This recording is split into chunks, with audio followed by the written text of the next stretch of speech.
इस news channel पर जो भी वक्ता ने कहा वो उसकी अपनी राय है। समाज में जागृति फैला रहे हैं। आज का जो कार्यक्रम है उसके बारे में हमारे दर्शकों को धन्यवाद जी। किस तरह का कार्यक्रम है आज का? चार्जर किसका लगा हुआ था?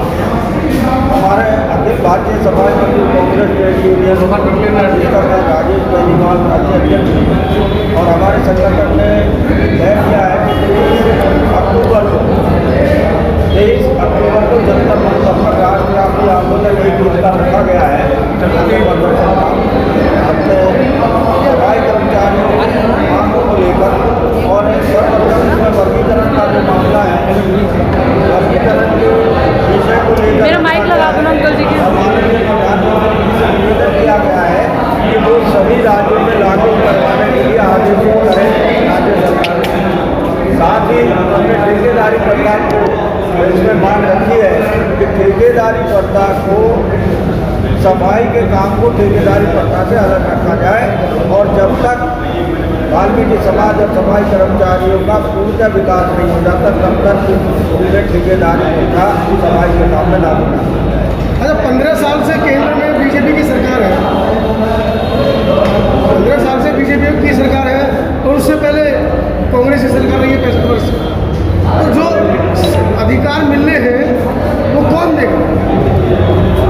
अधिकार सरकार देंगी या एससी समाज का दूसरा वर्ग जिसको, या दूसरा वर्ग जो आपका विरोध कर रहा है या आप जिनका विरोध कर रहे हैं, कौन देगा अधिकार? मुझे ये बात बताइए।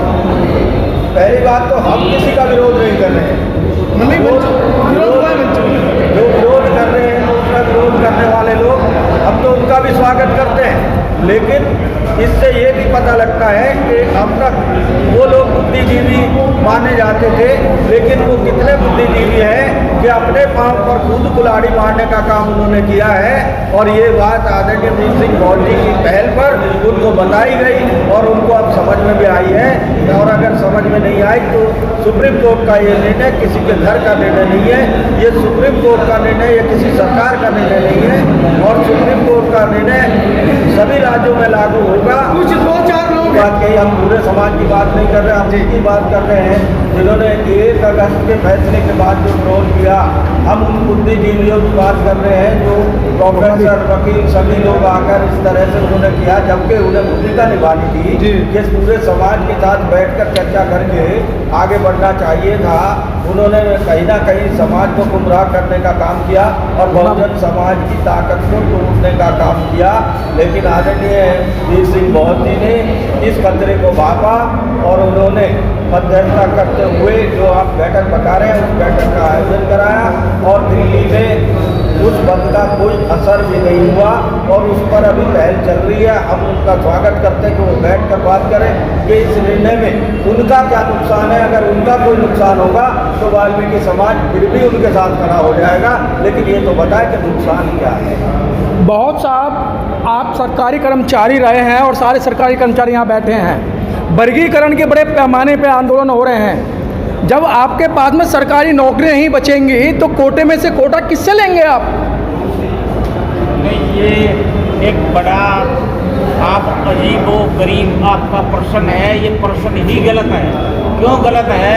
क्या मुझे बताइए कि कब से नौकरियां नहीं मिल रही? आपकी जानकारी में है? नौकरियां कब से खत्म हुई जरा बताइए। आप कह रहे हो कि नौकरियां नहीं रहेंगी, नौकरियां खत्म हो रही हैं, तो ये तो बताइए कब से नौकरियां खत्म हो रही हैं? क्या हर साल यूपीएससी, एसएससी सबके एग्जाम नहीं होते हैं क्या? क्या भर्तियां नहीं होती हैं क्या? क्या पार्लियामेंट में सरकार ने डाटा नहीं दिया है क्या कि हमने इतने इस साल भर्ती किए हैं? वो डाटा कहाँ है? फिर लड़के क्यों तैयारी कर रहे हैं अगर भर्तियां नहीं होती तो? अरे भर्तियां होती हैं, हर स्टेट में पुलिस की भर्ती होती है, हर स्टेट में टीचरों की भर्ती हर साल होती है, हर स्टेट में मेडिकल लाइन वालों की भर्ती होती है, सब चीज़ों की भर्ती होती है। फिर किस आधार पर कह रहे हो कि नौकरियां खत्म है? क्या कोई ऐसा डाटा है इन सब भर्तियों में? सिर्फ डाटा खा गए, जवान खा गए, क्या कोई ऐसा डाटा है?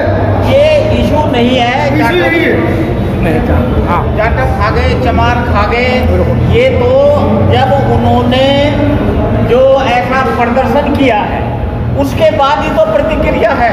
सर यूपीएससी के लिए किसने आपको मना करा? एसएससी के लिए किसने मना करा? आपने ये कह रहे हैं कि जाटव समाज क्या कह रहे हैं? मैं ये कह रहा हूँ कि जो यूपीएससी में भर्ती हुई है, पुलिस में भर्ती हुई है, ये जितनी भी भर्ती आपने बताई है कि सरकारें भर्ती निकाल रही है, क्या उसमें कोई ऐसा डाटा है कि सर्वाधिक एससी कैटेगरी में कोई विशेष समुदाय लेके? अभी आपने गुरनाम सिंह की रिपोर्ट नहीं देखी है? जी। गुरनाम सिंह की रिपोर्ट आई है ना, जी। उसमें डाटा दिया है ना सारा, कि सारा कौन कौन सी कास्ट ए में, बी में, सी में, फॉर्म में खा गई है, या सारा वो लेती है, उसमें डाटा है। अरे ये सारे डाटे तो सुप्रीम कोर्ट में इस केस में पेश किए हैं, आप देख लीजिए। तो साहब मेरे एक बात ये भी तो उस जांच में आनी चाहिए कि जिन लोगों को नौकरी दी है उस चेन में क्या एससी समुदाय के लोग थे चयन करता, जो वो अपने समुदाय को नौकरी दे दी? ये भी तो एक बड़ा प्रश्न उठता है ना। क्या भाई चयन करता कौन थे नौकरी देने वाले? नहीं, ये कोई बात नहीं, कोई भी चयन करता हो, सुनो ना, कोई भी चयन करता हो, ये डाटा है। आरोप कुल मिलाकर बहुत सब एक ही है कि हमारे बड़े भाई हमारा हिस्सा खा गए। क्या वो चयनकर्ता में थे बड़े भाई जो उन्होंने अपने ही समुदाय के लोगों को भर लिया? ये एक सवाल है इधर की तरफ। ये तो जो सुप्रीम कोर्ट के अंदर ये गुरनाम सिंह की रिपोर्ट है, दूसरे हर प्रांत में जो जुडिशरी के जज बैठे जिन्होंने रिपोर्ट तैयार की है, उन्होंने कोर्ट में रिपोर्ट दी है, उसके आधार पे है ना ये दोबारा वो दे रहे हैं, आप देख लीजिए उसको। तो अभी आगे ये आंदोलन कहाँ तक जाएगा? क्योंकि मैं भी उस वर्ग से ताल्लुक रखता हूँ, लेकिन मुझे वर्गीकरण का जो फैसला है उसमें मैं आपके साथ समर्थन में हूँ। तो ये मामला कहाँ तक जाएगा? वर्गीकरण का फैसला ये है, सुप्रीम कोर्ट ने फैसला कर दिया तो उस पर डिस्कशन की कोई मामला ही नहीं रहता है। अब तो राज्य सरकारों से अपील करना कि लागू करें। हाँ, राज्य सब जिनके बड़े भाइयों को गाली करते हैं। जिनको लाभ होने वाला है वो तो निश्चित रूप से वो भी हम करें, चाहते हैं लाभ मिले। और सुप्रीम कोर्ट ने तो डायरेक्शन दे ही दी है स्टेटों को, आप इसे लागू कीजिए, वो लागू करेंगे। सर बात क्वेश्चन यहाँ आता है, जहाँ छोटे भाई यानी मेरे वाल्मीकि समाज के बच्चे या बुजुर्ग कहीं अगर फार्म डालते हैं तो कहीं चमार रोड़ा बना है या कोई जाटव रोड़ा बना है, क्योंकि जाटवों को इस समय भर भर के गालियाँ क्यों? वो गालियाँ इसलिए नहीं दी जा रही, जाटव चमार क्या गालियाँ नहीं दे रहे? अगर आप रिकॉर्डिंग देखोगे तो सबसे ज्यादा खतरनाक गालियां अगर कोई दे रहा है तो चमार और जाटव लोगों ने दी है इसके ऊपर। ये उसकी प्रतिक्रिया, अगर आपको जानकारी नहीं है तो इतनी खतरनाक भाषा उन्होंने बोली है। उन्होंने सुनो वो क्या बोल रहे हैं कि हमने अभी खाल उतारना ही छोड़ा बंद किया है, ये हमने औजार नहीं रखे हैं, हम इनकी खाल उतार देंगे। ये भंगियों के लिए, वाल्मीकियों के लिए बोल रहे हैं, उसका जवाब कोई नहीं देगा, प्रतिक्रिया नहीं होगी क्या? बिल्कुल होनी चाहिए। लेकिन आनंद जी आपका क्या कहना है इस पूरे मामले में? देखिए हमें शांत तरीके से आप सुन रहे हैं। देखिए हमने पहले भी कहा है, आज भी कहा, आगे भी कह रहे हैं, हमें अपनी समाज की एकता बनाकर रखनी है, दलित समाज की। इसी पर हमने पहल करते हुए एक मीटिंग कनॉट प्लेस में की थी, दूसरी मीटिंग अम्बेडकर भवन में की थी, तीसरी मीटिंग और भी बड़ी करेंगे। ये जो इस तरीके की जो सार्थक मीटिंग है जिसमें कि ऑप्टिमिस्ट पॉजिटिव तरीके से एक ऑर्डर की वजह से मैं समझता हूँ कि समाज में कहीं ना कहीं आपस में टकराव बिखराव नहीं होना चाहिए, इसकी हमें व्यवस्था करनी चाहिए। और जो लोग, कोई भी लोग, किसी भी उपजाति के लोग हैं जो इस तरीके की अनर्गल या अलग बात या ओछी बात या घटिया बात या इस तरीके से बिलखाने वाली बात कर रहे हैं, उनको नहीं करनी चाहिए। अगर इस पक्ष से भी हुई है तो वो भी गलत है, अगर उन्होंने भी कहा है तो वो भी गलत है। इसी पर हम लोग काम कर रहे हैं कि ये कोर्ट के जो ऑर्डर का वर्गीकरण का मुद्दा है, ये न्यायिक प्रणाली, न्यायिक प्रक्रिया हो सकती है, लेकिन इसमें हमें आपस में अपना भाईचारा खत्म नहीं करना चाहिए, खराब नहीं करना चाहिए, क्योंकि हमारी लड़ाई जो है वो बहुत सारे मुद्दों पर बड़ी है और हमें सबको मिलकर ही लड़नी पड़ेगी।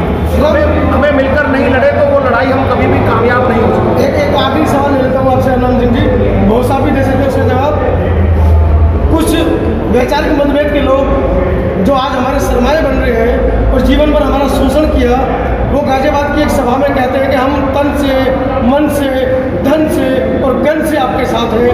अभी 3 दिन पुरानी घटना है, सफाई कर्मचारी हमारी बेटी की अयोध्या मंदिर में वहाँ पर 9 लोग रेप करते हैं और उनके ना तो तन दिख रहे हैं, ना मन दिख रहे हैं, ना धन दिख रहे हैं। और खासकर हमारे जो वाल्मीकि समाज के या चमार समाज के भी नेता, मैं दोनों को लपेटता हूँ, उस मामले में कोई भी संगठन अभी तक आगे नहीं आया।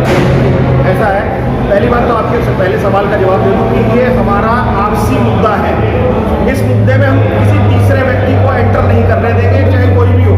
जिस भी व्यक्ति ने किया था उसका हमने पूरे समाज में इसी जगह बैठकर खंडन किया था। हमने कहा था कि इसमें किसी भी गैर बिरादरी को हम किसी भी और स्वर्ण समाज को एंट्री नहीं लेने देंगे। ये हमारा आपसी मुद्दा हम बैठ के सुलझा लेंगे। हम बैठ के बातचीत कर रहे हैं, सकारात्मक रूप से कर रहे हैं। जहाँ तक हमारी मीडिया रेप से आपने बात की, तो उसमें ऑलरेडी हम लोग एक दल बना रहे हैं उदयन जी के नेतृत्व में, वो जा भी रहा है वहाँ पर और उस बच्ची के परिवार से भी मिल रहा है। हमने उनके परिवार से संपर्क भी किया है। उसकी लड़ाई भी हम सामाजिक संगठनों का मोर्चा लड़ेगा। और ऐसे ही जैसे मुद्दे वर्गीकरण एक इसमें मुद्दा हो सकता है, हमारा आपस में मतभेद हो सकता है, लेकिन हमारा मनभेद नहीं होना चाहिए, क्योंकि ऐसे जो दुराचार के मामले, अत्याचार के मामले, अनाचार के मामले हैं, कहीं मूछ नहीं रखी जा रही है, कहीं हमें रेप किया जा रहा है, कहीं पे हमें गोली से उतारा जा रहा है, कहीं हमारे पे एट्रोसिटी हो रही है, वो सब हमें मिलके ही लड़ना पड़ेगा। ऐसे मामले में बुलडोजर बहुत चला है, क्या आप बुलडोजर चलेगा? 100% हम आपके माध्यम से बुलडोजर बाबा योगी आदित्यनाथ जी को कहना चाहते हैं कि जो लोग इस कुकृत्य में शामिल हैं, उनके घरों पर इमीडिएट बुलडोजर चलना चाहिए। ये पूरे दलित समाज की डिमांड है।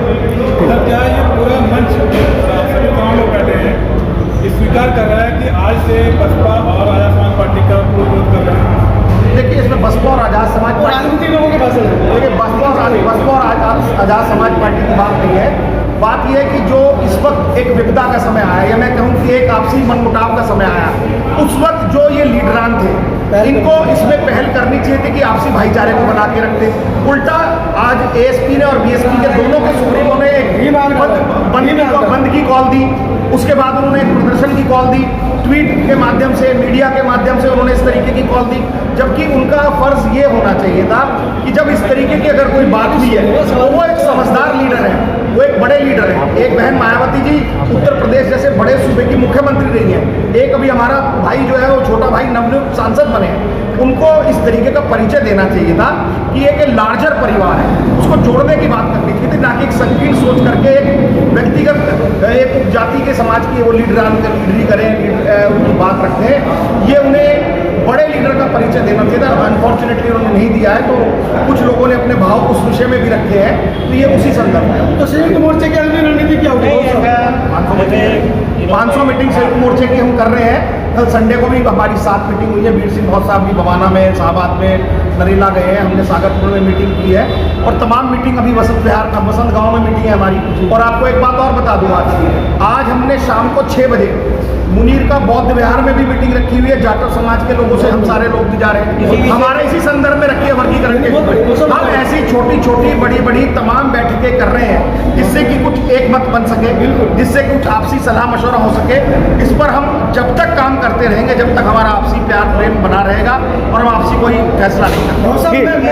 मैं निवेदन करूँ, जो हमारे मीडिया के भाई हैं, ये फैलाने में ना विरोध, इनका बड़ा रोल रहा है। अगर ये दोनों मीडिया वाले जाति से ऊपर उठ के बात करते तो रिजल्ट इतना खराब नहीं होता। इन्होंने भी किया है, तो इस पर भी ये सोचे तो ठीक रहेगा। एक निवेदन ये है कि बीएसपी हो या चंद्रशेखर जी की पार्टी हो, इनके पास एक अवसर था पूरे समाज का नेतृत्व करने का। ठीक है, वो तो सुप्रीम कोर्ट का डिसीजन है, अगर तुम्हें स्वीकार नहीं है तो उधर डालिएगा रिव्यू के लिए।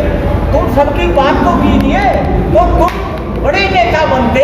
ये दुख है कि उस समय तुमने सबका नेतृत्व नहीं किया, तुमने अपनी जाति की बात करी और प्रदर्शन किया। इसका सबको दुख होना चाहिए ना, होता है कि नेता को जब दुख थी, आज नेता मैदान छोड़ के भाग जाता है। तो हम ये कह रहे हैं, इनको तो नेता बनने का अवसर था बहुजन का, कोई नहीं दिया। बहुजन समाज की जो मीडिया इस समय, वो भी मुझे लगता है कि 2 टुकड़ों में बढ़ गई है। कुछ हमारे जैसे पत्रकार जो दोनों तरफ जा रहे हैं, दोनों को ही समझाने का काम करें। तो कुछ ऐसी मीडिया के बारे में कुछ बता दें भैया, समाज के वीडियो चलाओ, कुछ बढ़िया ऐसी बात बताओ, समाज में सामान्य से बिठाओगे। मीडिया का काम है निष्पक्ष होकर, या जो भी सच्चाई है उसको आपको जनता तक पहुंचाना, उसको परोसना। आप दोनों पक्षों की बात रखिए, जनता को खुद निर्णय लेने दीजिए कि क्या सही है और क्या गलत है। बहुत धन्यवाद। मोदी मीडिया को बोला